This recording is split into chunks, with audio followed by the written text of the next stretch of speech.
Hello everyone. नमस्कार and a warm welcome to all of you. आपका तहे दिल से इस सेशन में स्वागत है, स्वागत है, स्वागत है। कभी आपने सोचा है, एक इंजीनियर जो रेलवेज के बड़े बड़े इंजन्स और सिस्टम्स को संभालते हैं, वो व्यक्ति एक दिन अपने लाइफ का डायरेक्शन बदलकर ह्यूमन माइंड, बॉडी और स्पिरिट को हील करना शुरू कर देंगे। ये कहानी है डॉक्टर सुभाष सारंगी जी की। 30 साल तक उन्होंने इंडियन रेलवेज में हेड ऑफ डिपार्टमेंट के रूप में काम किया, लेकिन इसके पैरेलल उन्होंने अपना दिल लगाया एक अलग मिशन में। Stress free living, holistic health care और ड्रगलेस हीलिंग। 25 साल से भी ज्यादा उन्होंने योगा, नेचुरोपैथी, लाफ्टर थेरेपी और काउंसलिंग के जरिए हजारों लोगों की जिंदगी बदली है। उन्होंने आईएएस, आईपीएस ऑफिसर्स से लेकर स्टूडेंट्स तक सबको ट्रेन किया और स्वीडन, फिनलैंड तक अपना मैसेज पहुंचाया। आज हम सबके सामने एक ऐसा व्यक्ति है जो एक इंजीनियर भी है, एक साइकोलॉजिस्ट भी है और एक हीलर भी है। तो बिना किसी देरी के, please join me in giving a warm energetic welcome to our mentor, guide and today's speaker, doctor Subhash Chandra Sarangi ji. Welcome sir and thank you for your kind presence. Over to you. ओम शांति। नमस्कार। Am I audible? मेरी आवाज yes पहुंच sir, रही है? आपकी okay. आवाज बहुत अच्छे से पहुंच रही है। Please. Okay. Thank you so much Garima बहन for giving a beautiful introduction.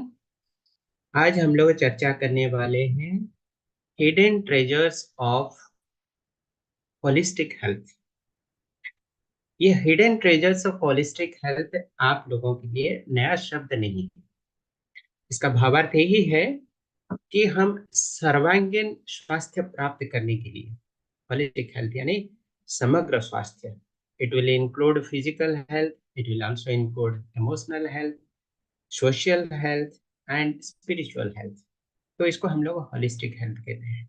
सर्वांगीण स्वास्थ्य प्राप्त करना, उसके पीछे जो राज है, जो रहस्य है, जो सीक्रेट्स है, जो महामंत्र है, बहुत सरल है, लेकिन कहीं ना कहीं हमारी नजर से, हमारे दिमाग से उतर गई है। हम मॉडर्न फिलोसफी और मॉडर्न ट्रीटमेंट सिस्टम्स के पीछे इतने भाग दौड़ कर रहे हैं, हमारी बिलीफ सिस्टम में कहीं ना कहीं शायद ये थॉट्स बैठ गए हैं कि without medicine we can not live healthy. तो ये एक भ्रम है। This is a misunderstanding, this is a myth. तो आज हम लोग एक्सप्लोर करेंगे what are the secrets of this holistic health और what are the secrets of living without medicine. I will take nearly 15 to 20 seconds for sharing the screen.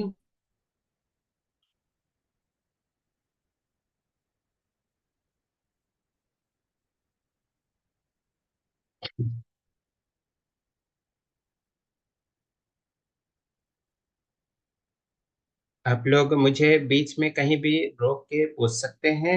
This will be an interactive session and you can stop me at any moment. You can ask any question related to the session. Without any hesitation, you can stop. Chat box में भी आप लोग communicate कर सकते हैं या तो फिर अनम्यूट करके भी बात कर सकते हैं। एंड इनफैक्ट अंत के समय भी हम 5-7 मिनट रखेंगे फॉर क्वेश्चन आंसर सेशन। कोई मुझे बताएं कि स्क्रीन विजिबल हो रहा है या नहीं हो रहा है?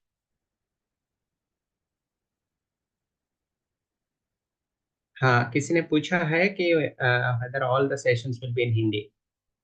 ऐसे तो जो होस्ट हैं यानी SHH फाउंडेशन, उन्होंने हमें बताया कि it will be a session in Hindi, but you are free to interact with me इधर इन इंग्लिश और in Hindi, you are free.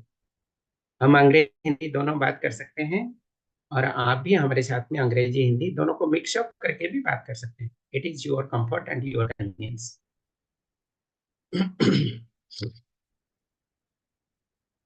कोई मुझे बताए whether the screen is visible or not? जी विजुअल। Okay fine.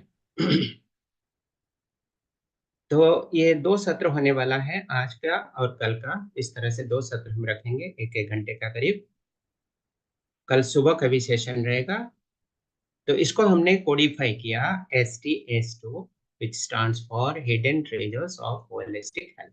समग्र स्वास्थ्य के लिए जो छुपे खजाने हैं, उसको हम लोग आज एक्सप्लोर करने वाले हैं।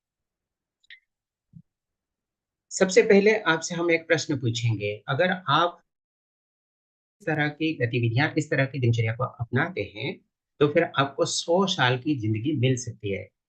You will be gifted with a life of 100 years. Now the question for you, are you really interested for 100 years of life?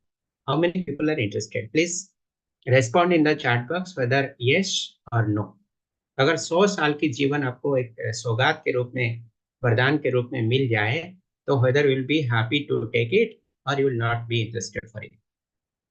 Okay, yes, yes, पूजा बहन yes, अजय भाई जी yes, नीतू बहन yes, चेतन जी यस, चंडी, छाया जी, छाया दीदी यस। ओके, सभी yes करें, किसी को no नहीं है। Okay, anybody with the option of no? अगर किसी को ऐसा लग रहा हो कि हमें 100 साल जीने की कोई ऐसे खास चाहत नहीं है, तो they can also respond. Okay, मुझे लग रहा है कि you all are interested for 100 years of life, that's fine. अब मुझे बताइए, अगर 100 साल की जिंदगी आपको मिल गई और आज जैसे आप अपनी आंखों से विदाउट एनी स्पेक्टेकल देख पा रहे हैं और विदाउट एनी सपोर्ट चल पा रहे हैं, 32 नौकर आपके सहायता के लिए हमेशा तत्पर है। 32 नौकर, यू अंडरस्टैंड, 32 टीथ। कुछ भी खाएं तो उसको चबा के पचाने की ताकत आपके अंदर है। अच्छी नींद हो रही है, अच्छे से पेट साफ हो रही है, हमेशा आप सक्रिय महसूस कर रहे हैं, हल्कापन महसूस हो रहा है। इस तरह की जीवन अभी है, जो कि शायद 60-70 साल उम्र के बाद में अक्सर करके लोगों के पास नहीं रहता है। They become dependent upon others. They are dependent upon the spectacle. Without spectacle, they cannot read the newspaper, the books. और खाने की मन होती है, लेकिन पचाने की सामर्थ्य नहीं होती है, चलने की सामर्थ्य नहीं होती है। इस तरह की स्थितियां अगर आने लगी, तो फिर 100 साल की उम्र आपको पसंद होगा या नहीं होगा? आपने पहले रेस्पॉन्ड किया है कि yes, you will be interested for 100 years of life. अब सेकंड क्वेश्चन है कि इस तरह से आपको 100 साल की जीवन मिल रहा है, whether it is okay for you or you will think twice. अगर ओके है तो ओके लिखिए, नहीं तो थिंक ट्वाइस या नो लिखिए। पूजा बहन ने ऑलरेडी लिख दिया नो। ओके, ओके नीतू बहन नो। अच्छा, बाकी लोग, बाकी लोग, अच्छा, ये आशाओ जी कोई लिख रहे हैं, ओके लिख रहे हैं। अच्छा, मतलब 100 years तक हमें जीना है, भले कुछ भी तकलीफ हो, irrespective of the health conditions. शरीर के ऑर्गन्स को कुछ भी नुकसान हो, तो भी हम 100 साल जीना चाहेंगे। But most of the people are responding that they are not interested in 100 years। Okay, इसीलिए मैं आपके जो रेस्पॉन्स है, मैं बहुत बहुत शुक्रिया अदा करता हूँ कि you are really very active in the chat section. Now the next question comes, जब इस तरह की बातें आ जाती है कि 100 years of life is really a wonderful gift for us, लेकिन 100 years तक हम इस तरह से एक्टिव लाइफ नहीं जी पाएंगे और there is some uncertainty. Nobody can say whether we will be that much active at the age of 100 what we are now. तो इसीलिए हम अपनी स्टेटमेंट को चेंज करते हैं, the holistic health for 100 years of life, that is little bit modified, it is holistic health for 100 years of active life. The active word itself is added to the statement now. अब मुझे लग रहा है कि वो all will be interested, that means active means 100 साल की उम्र में भी आपके 32 दांत आपके साथ है, रहेंगे। आपकी हार्ट बीट इसी तरह से चलती रहेगी, without any obstruction, without any disruption. आपके फेफड़े इस तरह से धड़कते रहेंगे, आप पैर के लिए इसी तरह से दौड़ते रहेंगे, चलते रहेंगे। बिना चश्मा के आप अखबार के छोटे छोटे अक्षरों को भी पढ़ पाएंगे। That is the meaning of active life. अब मुझे लग रहा है कि almost all of you will really be interested for this kind of active life, which is really a wonderful gift for you. Not only for you, but also for me as well. हाँ, चेतन जी बोल रहे हैं, no sir. अच्छा, great, yes yes जी। अच्छा, चेतन जी का कुछ difference of opinion है तो you can share. No sir means whether you are agreed with 100 years of active life or not agreed.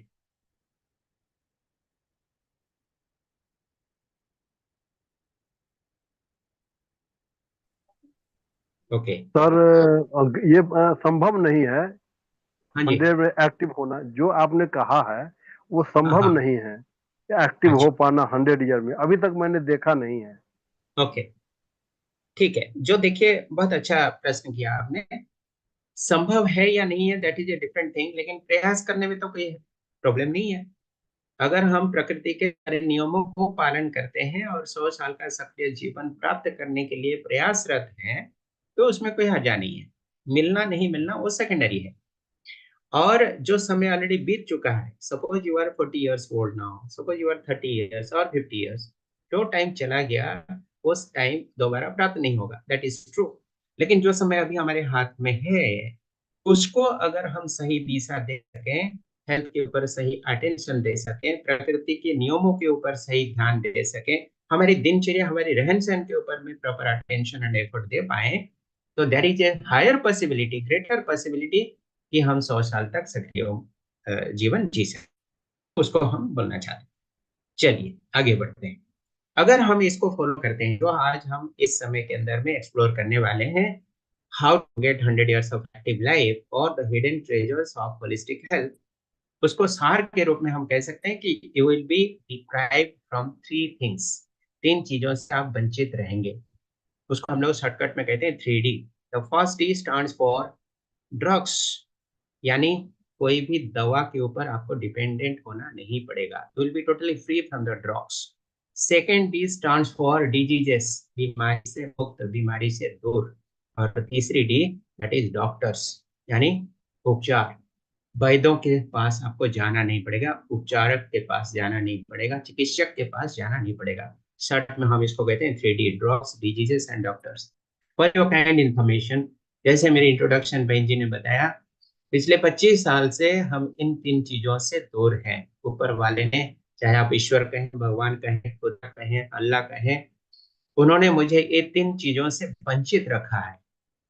और मैं सही में कृतज्ञ हूँ प्रकृति के प्रति और विश्व ब्रह्मांड के प्रति, जिन्होंने मुझे इस तरह का जीवन का वरदान दिया। Even though I was a railway officer, फिर भी मुझे किसी भी समय, किसी भी स्थिति में रेलवे हॉस्पिटल, रेलवे डॉक्टर या किसी तरह का बीमारी के कारण परेशान होना, ये पिछले 30 years ऑफ सर्विस लाइफ के अंदर मैंने नहीं देखा। That is really a wonderful gift of the nature and it is a blessing of the supreme. तो आप अगर चाहते हैं कि आप भी ये 3 चीजों से दूर रहें, तो please respond in the chat box. अगर आपको पसंद है to stay away from 3D, तो प्लीज रेस्पॉन्ड यस। वाई जी, बहुत बढ़िया, बहुत बढ़िया। सरिका बहन यस, अनीता दीदी यस, छाया जी यस, पूजा बहन yes. Okay, very good, thank you so much, thank you for your response. अब हम आगे बढ़ते हैं, ये 3D को हम कैसे दूर रखेंगे। देखिए, ये मेडिकल प्रोफेशन एक ऐसा प्रोफेशन है जिनके पास, यानी डॉक्टरों के पास या अस्पताल जहां पर हम बीमार पड़ने से ही जाते हैं, और दवा के वशीभूत होकर जीना, दवा के ऊपर निर्भर होकर जीना, ये तीनों कोई व्यक्ति खुशी से नहीं चाहता। This is A compulsion. It may B you, it may B me, it may B XYZ, कोई भी व्यक्ति हो संसार का, ये तीनों चीजों को कभी कोई पसंद नहीं करता। ये तीनों में से कोई एक को भी पसंद नहीं करता। तो ये प्रोफेशन ऐसा है, मेडिकल प्रोफेशन ऐसा है कि उनके पास लोग दुख में, पीड़ा में, बीमार पड़ते ही, परेशान होते ही, समस्या के कारण ही जाते हैं। अदरवाइज जब तक हम स्वस्थ हैं, तब तक ये 3 चीजों से हम दूर रहते हैं। अभी एक छोटा सा एक्सपेरिमेंट डेमोन्स्ट्रेशन आपके सामने हम करने वाले हैं। Now just tell me, what can you see in the screen? What do you see on the screen now? क्या दिख रहा है आपको? कुछ विजिबल है? Apple, very good, very good, very good, apple है। अब हम आपको और एक चीज भी दिखा रहे हैं, similar to this apple, but that is in a different form. अब आप दोनों एप्पल को देख पा रहे हैं, ऊपर में एक फ्रेश एप्पल है, नीचे में एक सड़ा हुआ एप्पल है, और बीच में एक इंसेक्ट यानी कीड़ा को हम छोड़ रहे हैं। ये जिंदा कीड़ा है, और कीड़े के पास में दोनों फ्रीडम है, ऑलमोस्ट इक्वल डिस्टेंस है, और उसको बीचों बीच हमने छोड़ा। और ये कीड़ा अभी क्या करेगा? What is the probability whether insect will proceed to the fresh apple और टू द रॉटन एप्पल? सड़ा हुआ एप्पल के पास जाएगा या फ्रेश एप्पल के पास जाएगा? जी, रॉटन एप्पल के पास ही जाएगा। सभी लोग रेस्पॉन्ड कर रहे हैं, सारिका बहन, छाया बहन, सभी रेस्पॉन्ड कर रहे हैं, सड़ा हुआ एप्पल के पास जाएगा। Very good. बताइए क्यों जाएगा? उसके पास जो फ्रेश एप्पल का ऑप्शन अवेलेबल है, वो सड़ा हुआ एप्पल के पास क्यों जाएगा? जबकि हमारे सामने अगर यही ऑप्शन होता तो हम डेफिनेटली ऊपर वाला एप्पल यानी फ्रेश एप्पल के पास जाते, लेकिन कीड़ा सड़ा वाला एप्पल के पास जाएगा। व्हाई? क्यों जाएगा? क्या उसको फ्रेश एप्पल पसंद नहीं है? मानव फ्रेश एप्पल को पसंद करता है, तो कीड़ा फ्रेश एप्पल को पसंद क्यों नहीं करता?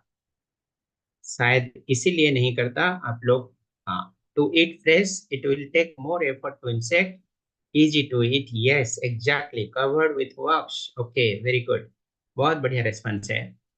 एंड इनफैक्ट आप लोगों को पता है, this just a common sense, इसमें कोई टेक्निकल थ्योरी नहीं है। कॉमन सेंस ये है कि सड़ा हुआ एप्पल के अंदर प्रवेश करना कीड़ा के लिए आसान है, और उसके पास में इतनी हाई लेवल ऑफ कॉन्शियसनेस नहीं है मानव की तरह कि it can distinguish between fresh and the rotten Apple, but obviously it can distinguish the conducive atmosphere which is needed for the insect for survival and growth। यानी उसका वंश विस्तार के लिए और जीने के लिए जो परिवेश उसके लिए अनुकूल है, ये उसके अंदर में नैसर्गिक क्रिया, नैसर्गिक ताकत के रूप में कुदरत ने दिया है। इसलिए वो बाय डिफॉल्ट सड़ा हुआ एप्पल को ही चुनेगा और उसके पास जाएगा, उसको खाएगा, उसके अंदर में प्रवेश करेगा। नॉट ओनली दैट, एक बार उसके अंदर में प्रवेश करने के बाद उसको अनुकूल वातावरण मिल जाने के कारण उसका वंश विस्तार करने में भी समर्थ हो जाएगा। डू यू एग्री और नॉट? ये थ्योरी के साथ एग्री है, सहमत है? जी, बढ़िया।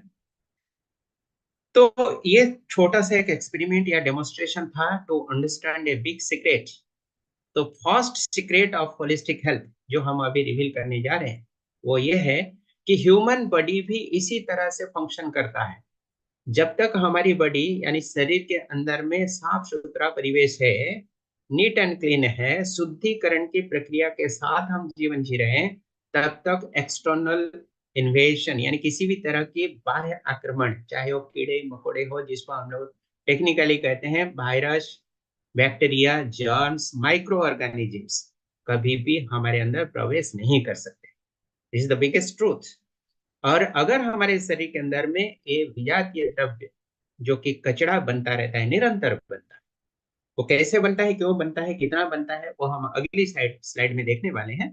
But the basic idea is that, the basic truth is that, जब तक शरीर शुद्ध है, पवित्र है, साफ सुथरा है, तब तक शरीर के अंदर में बीमारी की संभावना लीस्ट है या नहीं के बराबर है।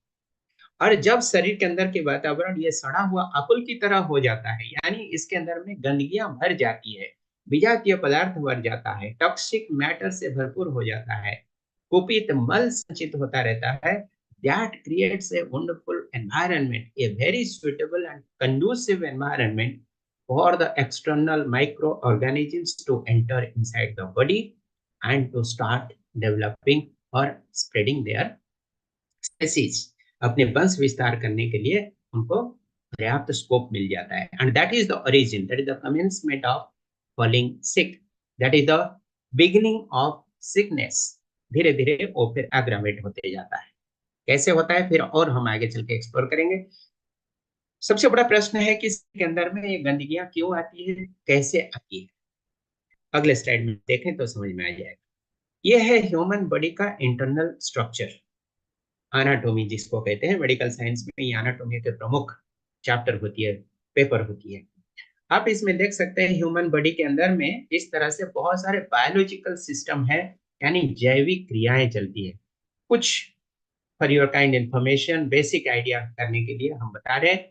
एक होती है डाइजेस्टिव सिस्टम यानी पाचन तंत्र। जो भोजन हमने मुख में डाला वो अपने आप कंठ नाली होते हुए, अन्न नाली होते हुए धीरे धीरे मल द्वार तक पहुंचने की जो प्रक्रिया है उसको हम लोग कहते हैं पेरिस्टाल्टिक मूवमेंट, पेरिस्टालसिस भी कहते हैं, मेटाबॉलिज्म भी कहते हैं, यानी पाचन क्रिया का एक भाग है।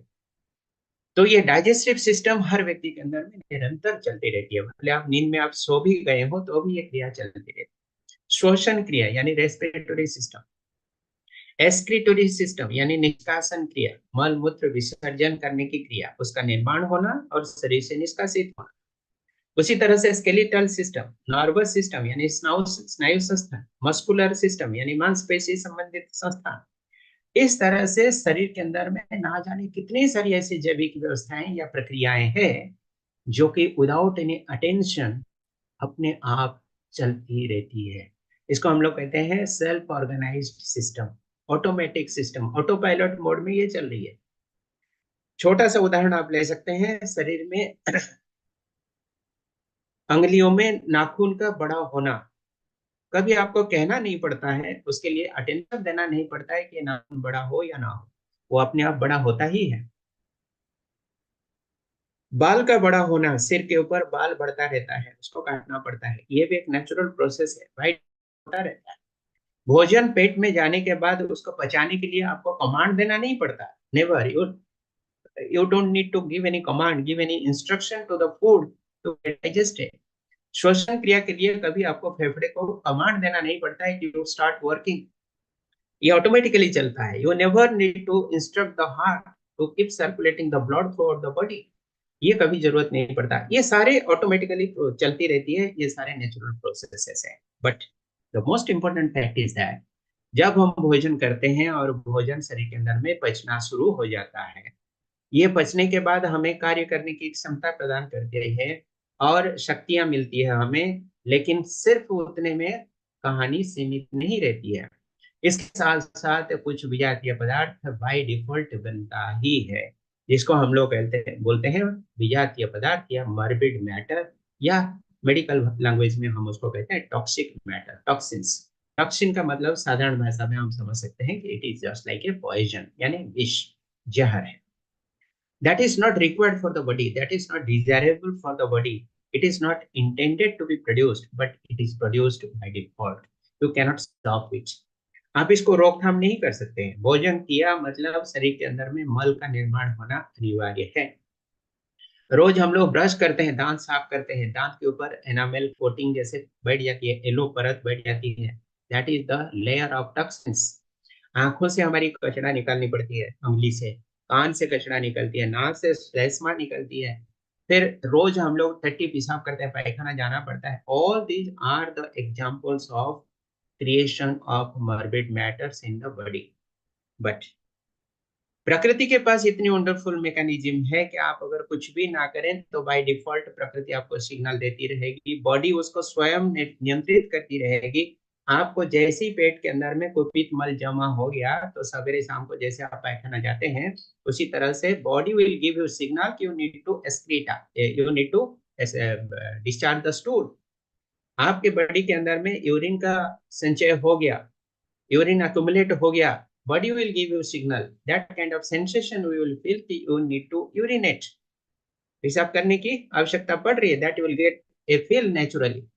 नींद आए तो सो जाना, नींद ना आए तो नहीं सोना, भूख लगे तो भोजन करना, भूख ना लगे तो फिर भोजन नहीं करना।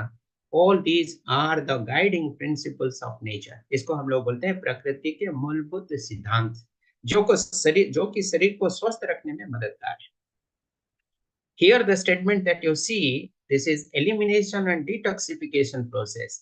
हम अगर उसको छेड़छाड़ ना करें, यानी पायखाना लगता है हम पायखाना जाएं, पेशाब लगता है तो पेशाब करें, भूख लगता है तो भूख मिटाने के लिए भोजन करें, नींद लगती है तो हम पर्याप्त रूप से विश्राम लें, तो फिर हमारे शरीर के अंदर की जो नेचुरल प्रोसेसेस है that will automatically get regulated, systematized, and the elimination process will also be accelerated। त्वरित ढंग से शरीर से विजातीय पदार्थ का निर्गमन होता रहेगा। हम खाली उसको छेड़छाड़ ना करें, that's all, that's sufficient, and this process is known as detoxification. Now the question comes, अगर बॉडी के अंदर में ये टॉक्सिन निर्मित होता जा रहा है, जिसकी परिमाण जो संचय होते होते उसकी मात्रा अधिक हो गया और निष्कासन प्रक्रिया स्लगिश होती जा रही है, यानी धीमी पड़ गई, then there will be an imbalance. ये बहुत सिंपल लॉजिक है, आप समझ सकते हैं। शरीर के अंदर में टॉक्सिक मैटर की निर्माण बढ़ रहा है और निष्कासन की प्रक्रिया धीमी हो रही है, तो शरीर के अंदर में सड़ा हुआ आपल की स्थिति बनता जा रहा है, आप ये समझ सकते हैं। ऑन द अदर हैंड, जितनी निर्मित हो रही है विजातीय पदार्थ, जो कि नेचुरली निर्मित हो रही है, आप कुछ करें ना करें वो होगा ही होगा, और वो उतना ही मात्रा में शरीर से निर्गत होता जा रहा है। रेगुलर बेसिस में बॉडी की क्लींसिंग होती जा रही है। कैसी होगी? Bye means of appropriate lifestyle, bye means of appropriate food and bye means of appropriate action activities. दिनचर्या, रहन सहन, भोजन क्रम, ये अगर व्यवस्थित हो जाए, संतुलित हो जाए, तो फिर हमारी elimination process will also be systematic and the detoxification process यानी शरीर की शुद्धिकरण प्रक्रिया, यह भी नेचुरली गवर्न होता रहेगा। This is the secret, first secret and the most important principle of holistic health. अगर इसके ऊपर कोई डाउट हो तो पूछ सकते हैं, otherwise I will move to the next slide.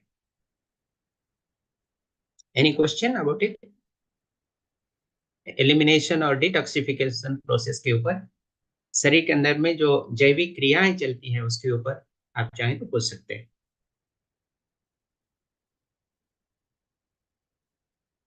Ji, no question, okay, very good.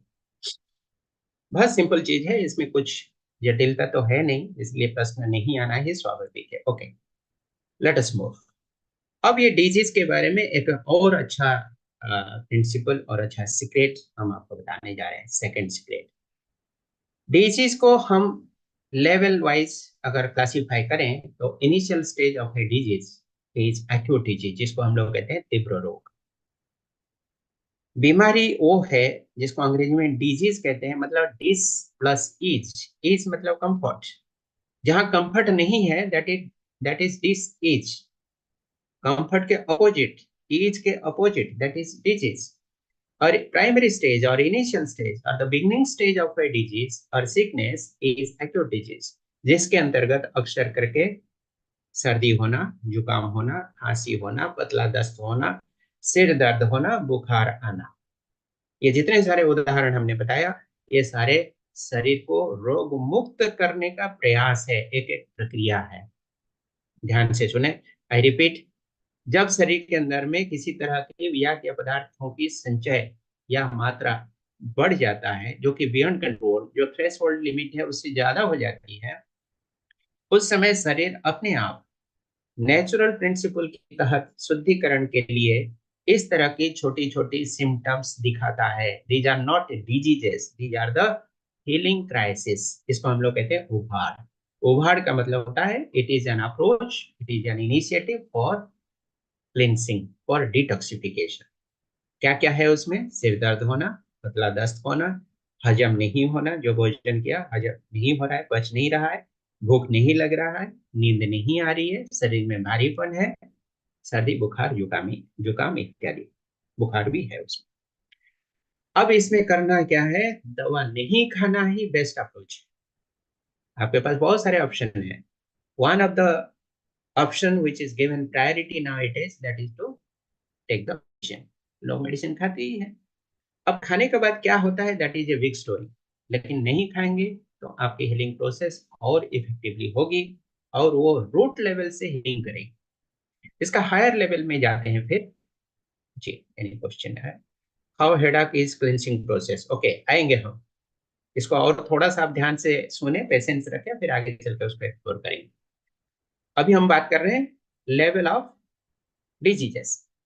अगर ये तीव्र रोगों को हमने रोकथाम किया, यानी शरीर की शुद्धिकरण की प्रक्रिया को हमने रोकथाम किया, छेड़छाड़ किया, it may, there is a possibility, it may take the level of chronic disease, जिसको हम लोग कहते हैं जीर्ण रोग।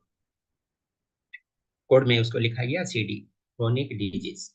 फिर भी उसको हमने मेडिकेशन के द्वारा सप्रेस करने की प्रयास किया, violating the rules of nature, violating the constructive principles of nature, then the art and the most critical stage is likely to come, that is fatal state of the diseases, जो कि घातक सिद्ध हो सकता है।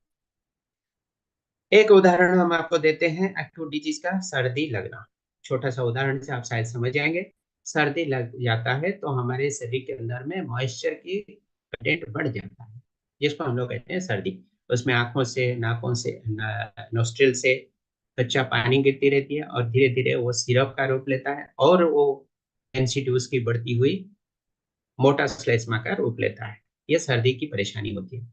और आज के दिन में हमारे पास ना समय है, भागदौड़ की जीवन है, और ना ही हमारे पास में धैर्य है। इस तरह की छोटी सी इरिटेशन, नसल इरिटेशन जो होती रहती है, आंखों से पानी गिरती रहती है, हम उसको टॉलरेट करने की स्थिति में नहीं होते हैं आजकल। तो तुरंत राहत मिल जाए हमें, इसलिए हम तरह तरह के मेडिसिन खा लेते हैं। और हमारे देश में मेडिसिन, इसके लिए जो मेडिसिन मिलती है, वो मेडिसिन के लिए कोई डॉक्टर के प्रिस्क्रिप्शन की जरूरत भी नहीं पड़ती है। You can simply ask in the medicine store, go to the medicine store and directly purchase the tablet और कैप्सूल सीड्स अवेलेबल, तो उसको खा लेते हैं। अब ये एक्यूट डिजीज की स्थिति में थी, दैट मीन्स शरीर के अंदर में नियर अबाउट 65% इज मॉइस्चर यानी वाटर कंटेंट इज देयर। अब उसकी मात्रा 65% से अधिक हो जाने पर प्रकृति उसको क्लींस करने की प्रयास करती है by eliminating the excess moisture from the body, जिसको हमने सर्दी कहा। अब हमने जिसको अच्छा नहीं लगा, यानी इरिटेटिंग लगा, अनकंफर्टेबल महसूस हुआ, तो avoid that kind of discomfort हमने मेडिसिन खाई, यानी जो निकल रहा था शरीर के अंदर की टॉक्सिक मैटर, उसको हमने छेड़ा, रोकथाम कर दिया, शरीर के अंदर में रहने दे दिया। हमें लगा कि मेडिसिन खाए और हमें राहत मिल गई, सर्दी ठीक हो गई, बट इंटरनली क्या होती है उसको थोड़ा सुनिए। टेम्पररी रिलीफ तो मिल गई, लेकिन अंदर से जो श्लेष्मा निकल रहा था, नाक से गिर रहा था, शरीर की शुद्धिकरण के लिए प्रक्रिया जारी हुई थी, उसको आपने रोक दिया। वो श्लेष्मा जाके कहीं ना कहीं अपना जगह बना लेता है, प्रेफरेबली इन द लंग्स, यानी फेफड़े के अंदर में कहीं ना कहीं वो जमा होकर रह जाता है। अब वो जमा होके एक बार में थोड़ा सा हिस्सा रह गया, अगली बार फिर सर्दी हुई, after few months again you took the medicine, फिर वही हालत हुआ। इस तरह से सालों सालों तक आपने अगर इस प्रक्रिया से गुजरे, हो सकता है देयर इज अ पॉसिबिलिटी कि वो श्लेष्मा जो अंदर में जमा होती जा रही है, जमा होते होते और कड़ा बनता जा रहा है, मोटा बनता जा रहा है, घना बनता जा रहा है, और धीरे धीरे आपको ब्रीदिंग की डिफिकल्टी होगी, because that is creating congestion in your respiratory system. आपके श्वसन तंत्र के अंदर में वो रुकावट, बाधा पैदा कर रही है, because the path is getting congested, these are undesirable toxic matters getting accumulated within the body। तो ये क्रोनिक स्थिति में जाने की क्रिया हो रही है। क्रोनिक डिजीज के अवस्था में जब पहुंच जाती है तो धीरे धीरे ये आस्थमा का रूप ले सकता है।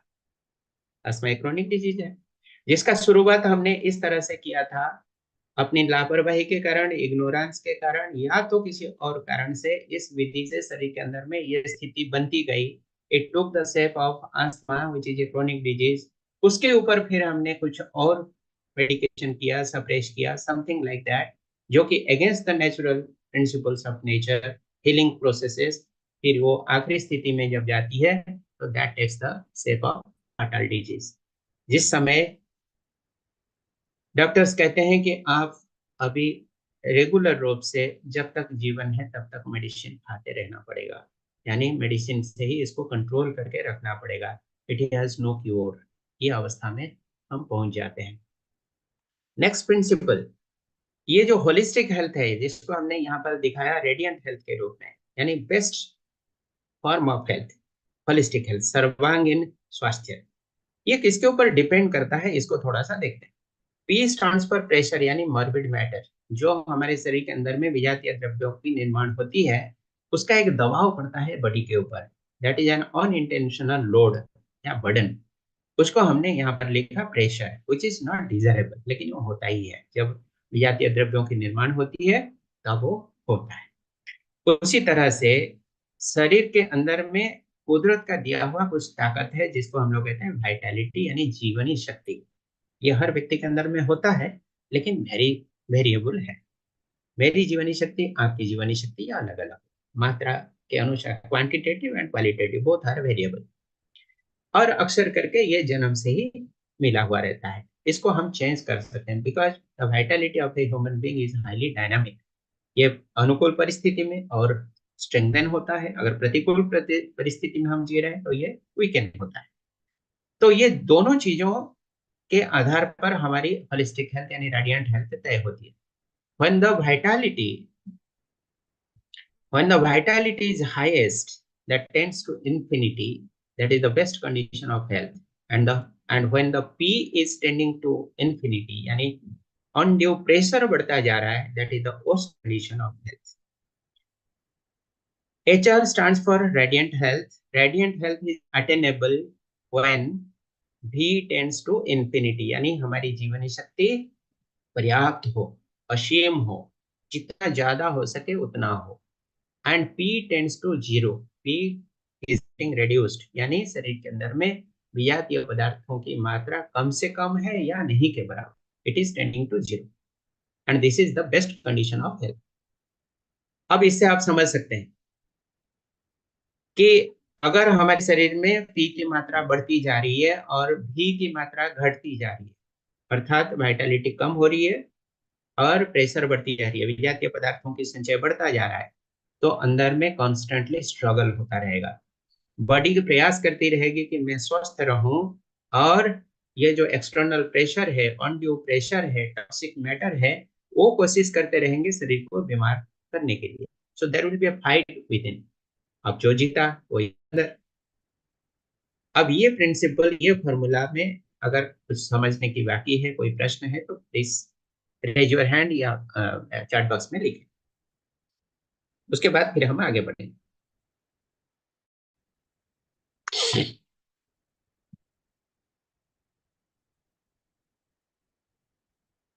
जी, नो डाउट। ओके, अजय भाई कह रहे हैं नो डाउट। Okay fine. तो इसके पहले जो प्रश्न था कि how headache is a clinching process, headache is not a clinching process but headache is a symptom of the clinching process. उदाहरण के लिए कभी अगर हम बुखार में पड़ते हैं, आपको पता होगा, again it is a matter of common sense, बुखार एक बीमारी नहीं होती है, और कुछ बीमारी का सिम्टम, लक्षण के रूप में बुखार आ सकती है, और दुनिया में ऐसे 100 से अधिक बीमारियां हैं जिसमें बुखार एक लक्षण मात्र आता है, लक्षण मात्र रूप में दिखाई देता है, लेकिन वो बीमारी नहीं है, असली बीमारी कहीं और है। फॉर एग्जाम्पल, आपके बॉडी के अंदर में कहीं इन्फेक्शन है, in any part of your body, the first symptom that will manifest is fever. जी, वेरी गुड। तो बुखार एक लक्षण होता है, उसी तरह से हेडाक होना, नींद नहीं होना, पेट साफ नहीं होना, these are the symptoms of other diseases. और ये सिम्टम को अगर हम ट्रीट करने जाएं तो हमारी बीमारी ठीक नहीं होगी, लक्षण भले सप्रेस हो जाएगा, बाईपास हो जाएगा। और एक उदाहरण देता हूँ फॉर बेटर अंडरस्टैंडिंग। मैं चलता हुआ जा रहा था सड़क के ऊपर, कहीं ना कहीं पैर में कांच चुभ गया, टूटा हुआ कांच, ब्रोकन ग्लास, और पैर के नीचे चुभने के कारण ब्लड भी निकल गया, और ब्लड निकलने के कारण मेरे आंखों से आंसू आ गए बिकॉज ऑफ पेन, पीड़ा। मैं रोने लगा और आंखों से आंसू निकलने लगा और मैं रोने लगा, छटपटाने लगा, वो ऐसे मचलने लगा, यू कैन सी मी, ऐसे करने लगा, and that is quite normal thing, आप भी ऐसे ही करते हैं। ऐसे करते करते करते करते जब पीड़ा बर्दाश्त नहीं हुआ, finally I went to a doctor, और डॉक्टर साहब इतने बिजी थे, सामने में लंबी लाइन थी पेशेंट की, लगभग 25-30 पेशेंट लाइन में बैठे हुए थे, तो डॉक्टर साहब भी हड़बड़ी में थे। तो जब बारी आई, मैं जैसे ही गया और स्टूल पे बैठा डॉक्टर साहब के सामने, तो उन्होंने फर्स्ट साइट में ही उनको दिख गया कि मेरे आंख लालिमा से भरा हुआ है, रेडिशनेस इन माय आईज। तो बीइंग ए क्वालिफाइड डॉक्टर, तो उन्होंने ये अज्यूम कर लिया कि इनके आंख में कोई इन्फेक्शन है। तो फर्स्ट ही रिकमेंडेड सम आई ड्रॉप, आंख के इन्फेक्शन के लिए आई ड्रॉप उन्होंने रिकमेंड कर दिया। उसके बाद सेकेंडरी स्टेप में उन्होंने लिखा नहीं लिखा वो अलग बात है, लेकिन just at this point just tell me, जो आई ड्रॉप की प्रेस्क्रिप्शन लिखा गया मेरे लिए, was it appropriate, yes or no? ये सही प्रेस्क्रिप्शन लिखा गया?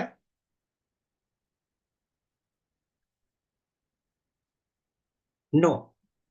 क्यों नो?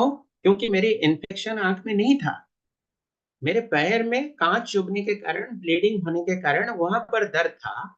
उसका इलाज हो जाता तो फिर आंख की लालिमा चली जाती। लेकिन आंख में जो दिखाई दे रहा था, that was just a symptom of some other problem with in.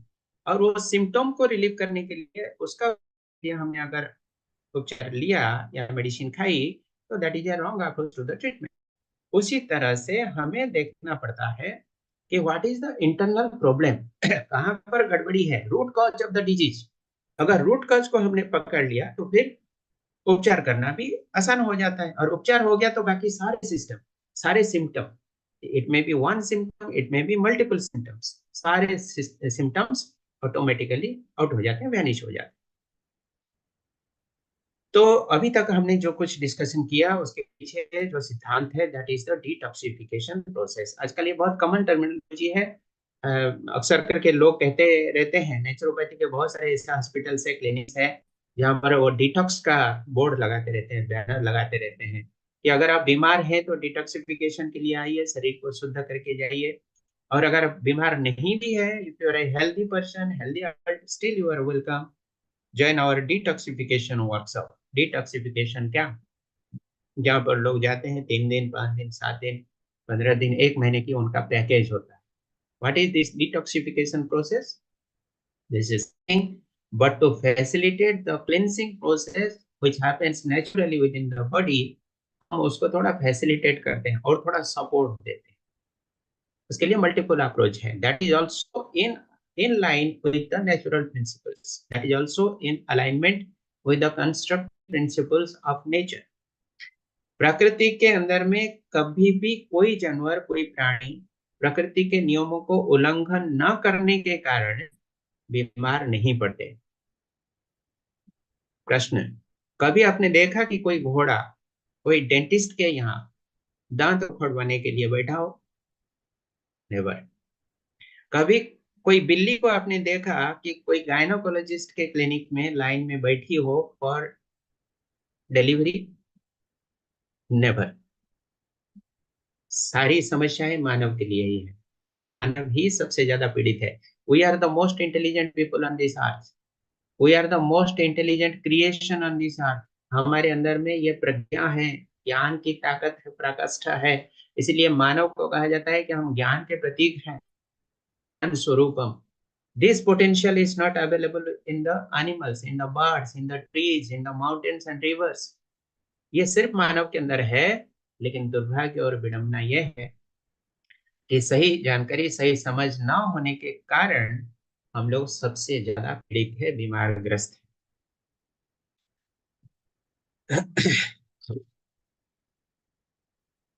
इसमें आप देख सकते हैं, just to show a glimpse, कि किस तरह से फूड हमें अफेक्ट करता है।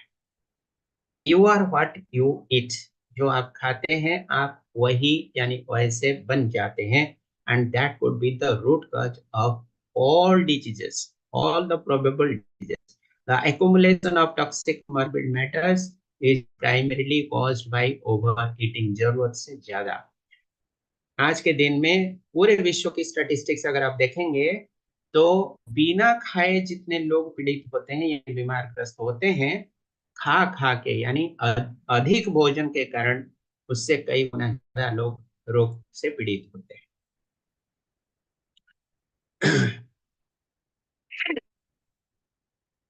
To go for body detox is good or not. देखिए, ये डिपेंड करता है कि किस तरह की व्यक्ति है, किस तरह की स्थिति है। अगर आपकी सारी क्रियाएं प्राकृतिक रूप से व्यवस्थित है, चल रही है, तो there is no need of detoxification artificially. फिर से कोई क्लिनिक में, कोई हॉस्पिटल में, कोई आरोग्य केंद्र में जाकर एडिशनल डिटॉक्सिफिकेशन करने की आवश्यकता नहीं है, if everything is automatically managed. Automatically managed मतलब सारी क्रियाएं व्यवस्थित है, आपका पाचन ठीक हो रही है, नींद ठीक से हो रही है, कार्य करने में आप सक्षम हो रही है, भारीपन नहीं आ रही है, सदा सर्वदा आप हर्षित चेहरे के साथ, अंदर में हार्मोनी के साथ यानी संगीत स्थिति में आप जीवन जी पा रहे हैं। That is the best condition of health and it is achievable. ये सिर्फ कल्पना नहीं है, ये सिर्फ थ्योरी नहीं है, इमेजिनेशन नहीं है, दिस इज अचीवेबल। अगर ये नहीं हो रही है, then there could be a need for detoxification and that's not bad. अगर आपकी जरूरत है तो आप जा सकते हैं, कर सकते हैं। और डिटॉक्सिफिकेशन में जो कुछ विधियां अपनाते हैं, mostly those are in constructive principles of nature. तो यहाँ पर आप को देख सकते हैं आज की दिन में हमारी भोजन किस तरह का अक्सर करके होता है। हमारे परिवार में अगर बच्चों की बात करें तो बच्चे लोग ज्यादातर किसको प्रीफर करते हैं, whether the left side food food items और right side food items, you can just distinguish.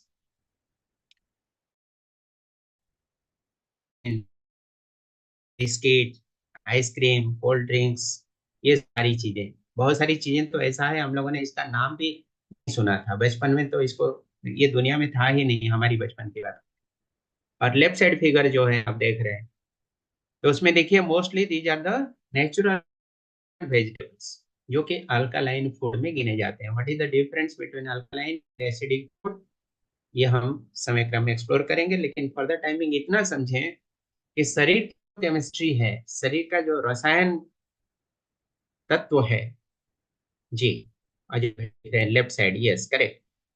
तो शरीर की जो केमिकल कंडीशन है, that requires 20% of acidic food and 80% of alkaline food. और ये छवि में जो आपको दिख रहा है उसमें राइट साइड पर्सन यानी जो फैट पर्सन है, जहाँ पिज्जा बर्गर वगैरह दिख रहा है, वो सारे एसिडिक फूड है। और लेफ्ट साइड में जो फ्रूट्स एंड वेजिटेबल्स दिख रहा है वो सारे अल्कालाइन फूड है। Which method good for detox, naturopathy or allopathic? जी, naturopathy is the best method for detoxification. तो हमारे शरीर के अंदर में हम अगर जाने अनजाने में ज्यादा मात्रा में एसिडिक फूड डालते हैं तो फिर naturally by default obviously it is going to make an imbalance in the body. और अगर एसिडिक फूड की मात्रा 20% के अंदर सीमित है, अल्कालाइन फूड की मात्रा 80% तक है, तो certainly the body chemistry will remain balanced and we will never fall sick। बीमार पड़ना इतना आसान बात नहीं है, ध्यान से सुनिए, बहुत इंपॉर्टेंट फैक्टर मैं बता रहा हूँ। बीमार पड़ना इतना आसान नहीं है। प्रकृति की मैकेनिज्म इतनी जबरदस्त है कि हम विष नाखून लगा के प्रयास करते हैं, हम तपस्या करते हैं, पुरुषार्थ करते हैं, हम यूं ही कहें तो हम बीमार पड़ने में स्वावलंबी है, तब हम बीमार पड़ते हैं। कैसे हैं और थोड़ा सा आगे बढ़ेंगे तो क्लियर हो जाएगा। Please explain naturopathy detox how they do, बात करेंगे। और एक दो स्लाइड में सोचता हूँ कि आज कवर कर लें सो दैट कल तक थोड़ा आगे बढ़ सकता है। What is the time now? Now it is 8:50 हो रहा है, ठीक है। और दो स्लाइड हम देंगे, उसके बाद फिर क्वेश्चन आंसर में चले जाए। टॉक्सिक एक्युमुलेशन बॉडी होती है, कैसी होती है? सबसे पहले फूड पैटर्न जब गड़बड़ होता है तो उसमें होता है over eating, frequent eating and junk eating. ज्यादा खाना, बार बार खाना, फ्रीक्वेंसी इज हाई, दिन भर में कई बार हम भोजन कर लेते हैं हल्का फुल्का, कभी थोड़ा मूंगफली खा ली, कभी दही खा ली, कभी गुपचुप गोलगप्पे खा ली, कभी आइसक्रीम खा ली, कभी भोजन कर लिया, मेन कोर्स में होता है अक्सर करके लंच डिनर कर लिया, बीच में टी स्नैक्स भी कर लिया। और ये सारी चीजों को हम काउंट ही नहीं करते। चाय बिस्किट खाते हैं तो वो काउंटिंग में आती ही नहीं। कोई घर में मेहमान आ गए, उनके साथ में बैठ के थोड़ा बहुत कुछ हल्का भोजन कर लिया, मूंगफली थोड़ी सी खा ली, तो उसको काउंटिंग में नहीं करते हैं। But ultimately everything is going into one place, that is our stomach. तो वो है फ्रीक्वेंट हीटिंग। उसके कारण भी हमारे बॉडी में detox accumulation of morbid matter होती जाती है। सेडेंटरी लाइफस्टाइल, ज्यादा कुछ शारीरिक मेहनत नहीं करना, अक्सर करके आज के दिन में ऑफिसों में जो लोग काम करते हैं, कंप्यूटर स्क्रीन में घंटों तक बैठ के काम करने की मजबूरी है। शारीरिक मूवमेंट यानी गतिशीलता नहीं के बराबर है। That is also another reason कि जो भोजन करते हैं वो पचता नहीं है। जो अनडाइजेस्टेड फूड है that gets accumulated in the form of triglyceride, जिसको हम लोग कहते हैं HDL, sorry LDL, low density lipoprotein, harmful, जिसको हम लोग कोलेस्ट्रॉल भी कहते हैं। कोलेस्ट्रॉल बढ़ने का एक मुख्य कारण है हमारी सेडेंटरी लाइफस्टाइल, यानी जो भोजन हम करते हैं वो पचाने का सामर्थ्य हम नहीं देते हैं। We have the potential but we are not utilising that potential. फिर इनएडिक्वेट फिजिकल एक्टिविटीज और एक्सरसाइज इसके कारण, और नीचे जो छवि आप देख रहे हैं, these are the fast food, junk food and acidic food. हम व्हाट्सएप ग्रुप में आज 2 फाइल शेयर करेंगे आपके साथ में, पीडीएफ फाइल। एक है एसिडिक फूड और अल्कालाइन फूड की लिस्ट, रेडी रेफरेंस के लिए आपको बहुत हेल्पफुल होगा, because every person who is participating here may not understand what is the difference between acidic and alkaline food। हम यहाँ पर केमिस्ट्री तो नहीं पढ़ाएंगे आप लोगों को, और आपके दिमाग को भारी भी नहीं करना चाहेंगे, लेकिन सिंपल रेफरेंस के लिए जो डे टू डे लाइफ में आप अडॉप्ट कर सकते हैं, उस तरह से एक लंबी रेडी रेफरेंस की लिस्ट हम शेयर करेंगे। उसके साथ में एक फाइब्रस फूड और इम्यूनिटी बूस्टर का भी एक फाइल शेयर करेंगे, जो कि आप आज देख लें और कल भी उसके रेफरेंस में आप प्रश्न हो तो पूछ सकते हैं। इसलिए हम लोग कहते हैं इन नेचुरोपैथी और होलिस्टिक हेल्थ केयर में, हम कहते हैं कि it is not an illness approach. बीमार पड़े और उसको ठीक कराएं, ये हमारी पसंद नहीं है। हम ऐसा करते हैं ना, किससे कराते हैं, किसी को हम एजुकेट करते हैं तो इलनेस अप्रोच का एजुकेशन नहीं देते, हम हमेशा उसको वेलनेस अप्रोच का एजुकेशन देते हैं। दैट मीन्स आज भी स्वस्थ हैं, कल भी स्वस्थ रहेंगे, उस तरह की दिनचर्या व्यतीत कर पाए, उस तरह की लाइफस्टाइल को अडॉप्ट कर पाए, भोजन क्रम में इस तरह से कर पाए, that is the wellness approach. यानी आज भी स्वस्थ हैं, कल भी स्वस्थ रहेंगे, बीमार कभी नहीं पड़ेंगे। And obviously you will love the second option, बीमार पड़ के मेडिसिन खा के ठीक हो जाना। और दूसरा ऑप्शन है हम ऐसे जीवन जी रहे हैं जिसमें कभी बीमार पड़े ही ना। So certainly the second option is preferred. इसलिए हम ये भी नहीं कहते हैं कि सीक केयर करते हैं, हम कहते हैं केयर करते। मरीजों के उपचार करना वो सेकेंडरी है, सारे प्रयास के बावजूद कोई बीमार पड़ता है तब वो सिक केयर कैटेगरी में आता है। Otherwise today is also healthy, I am healthy, tomorrow also I will be healthy. आज भी हेल्थ केयर का ध्यान देता हूँ, कल भी हेल्थ केयर का ध्यान दूंगा। और जिनके साथ में हमारी इंटरेक्शन होती है, चाहे आप लोग हैं चाहे कोई भी हो, सभी को हम हेल्थ केयर की एजुकेशन देते हैं, ना कि सिक केयर का एजुकेशन। तो हम लोग उसके शेयर को यहीं पे रखेंगे, और आगे चल जो भी आएगी उसको कल शेयर करेंगे।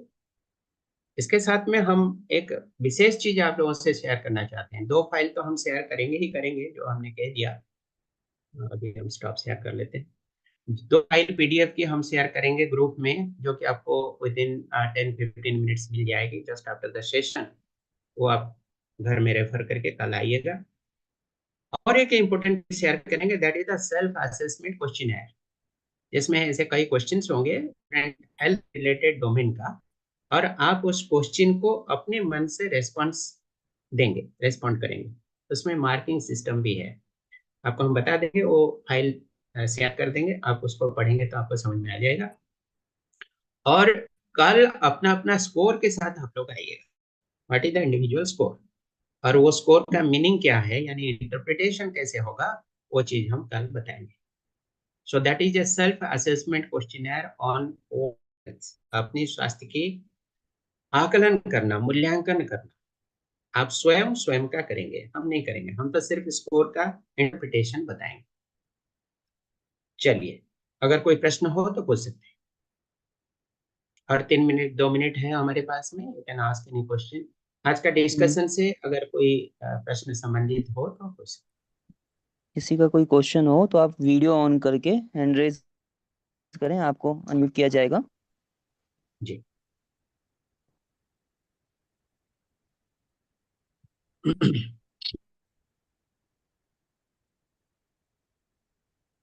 चैट बॉक्स में भी लिख सकते हैं। हाँ, अगर अनम्यूट नहीं कर पा रहे हैं तो फिर चैट बॉक्स में भी लिख सकते हैं। अच्छा, थैंक यू कर दिया सीधा, प्रश्न नहीं है। You ठीक है, explained सब लोगों के लिए everything very एक स्पेशल इंफॉर्मेशन है। जिन लोगों ने भी रजिस्ट्रेशन फॉर्म फिल किया है उन लोगों को दोनों दिन का अटेंडेंस फॉर्म भी फिल करना कंपलसरी है, जिससे कि हमें पता चल सके कि आप लोग लाइव ज्वाइन कर रहे हैं वर्कशॉप। और जब अटेंडेंस फॉर्म फिल करेंगे तो आपको एक कोड दिया जाएगा, एक कोड का ऑप्शन है वहाँ पे। उस कोड में आपने लिखना है HTTHH1। इस कोड को डालने के बाद ही आपका अटेंडेंस फॉर्म फिल होगा। एक बार चैट बॉक्स में शेयर कर दिया गया है, इसे जरूर नोट कर लें। वहाँ फिल करेंगे तो आपको अटेंडेंस आपकी मार्क होगी। भाई जी HTT चैट बॉक्स में 2 क्वेरी आया है, अगर आप परमिट करें तो प्लीज हम address. Please please please please. प्रश्न आया कि explain naturopathy detox, how do they do. देखिए, नेचुरोपैथी यानी नेचर रिलेटेड थेरापी यानी pathy. Nature consists of 5 fundamental elements, जिसको हम कहते हैं air, water, fire, air, earth, water, fire and space. मिट्टी तत्व, जल तत्व, अग्नि तत्व, वायु तत्व और आकाश तत्व, ये पंच महाभूतों को लेकर उपचार की जाती है। And you will be surprised कि अगर पानी को लेकर उपचार कराया गया तो उसका नाम है हाइड्रोथेरापी। मिट्टी को लेकर उपचार कराया गया तो उसका नाम है मोड थेरापी। पानी को लेकर उपचार कराया गया तो पानी का भिन्न भिन्न अप्रोच होता है, जैसे हाइड्रोथेरापी है, उसके अंदर में स्टीम थेरापी भी होती है। उसी तरह से सूर्य किरण की चिकित्सा यानी जिसको हम लोग कहते हैं अग्नि तत्व चिकित्सा, उसको हम लोग कैटेगोरिकली कहते हैं chromotherapy. Chromo means related to the sunshine.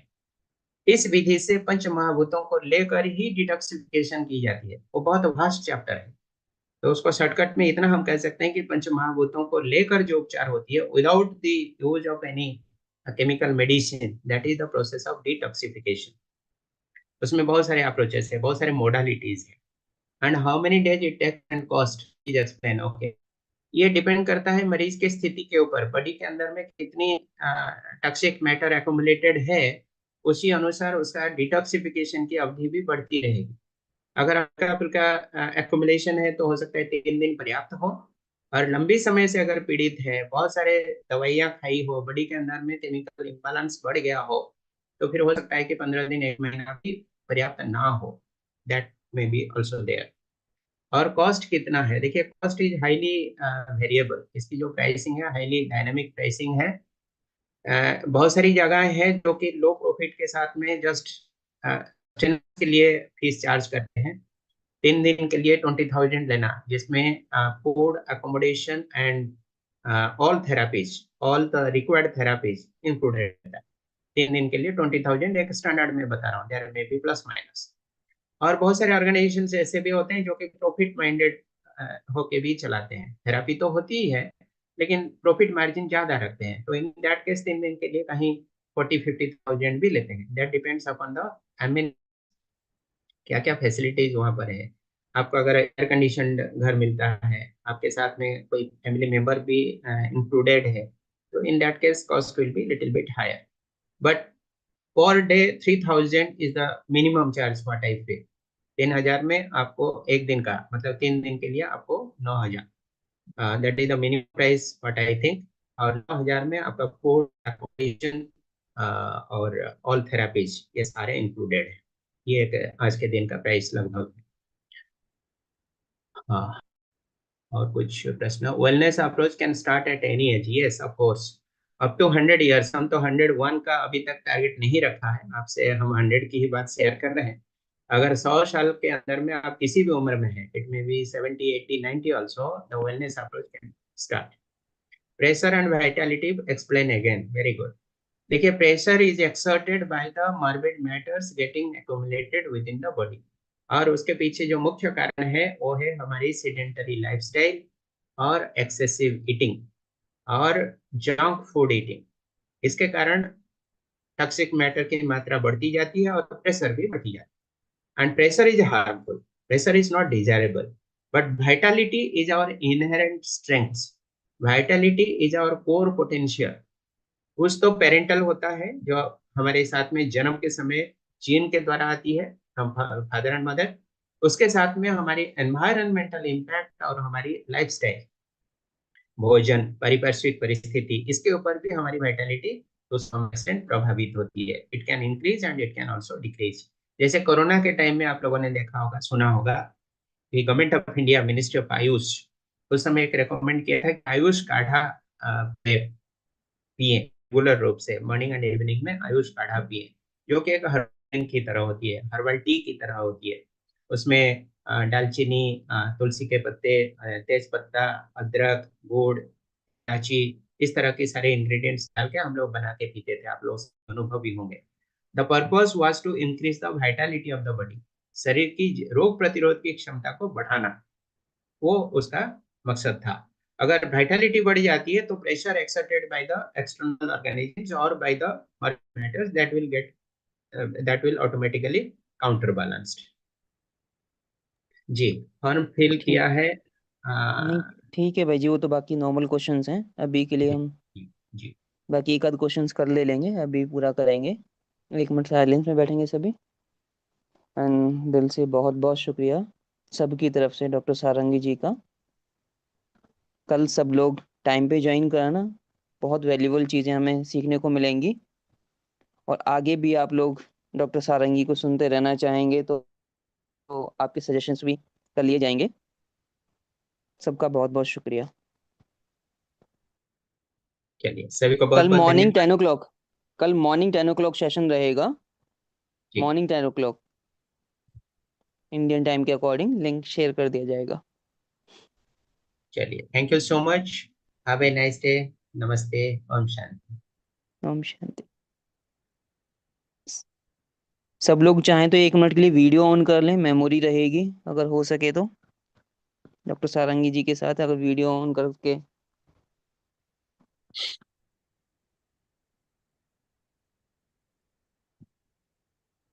Om Shanti भाई जी।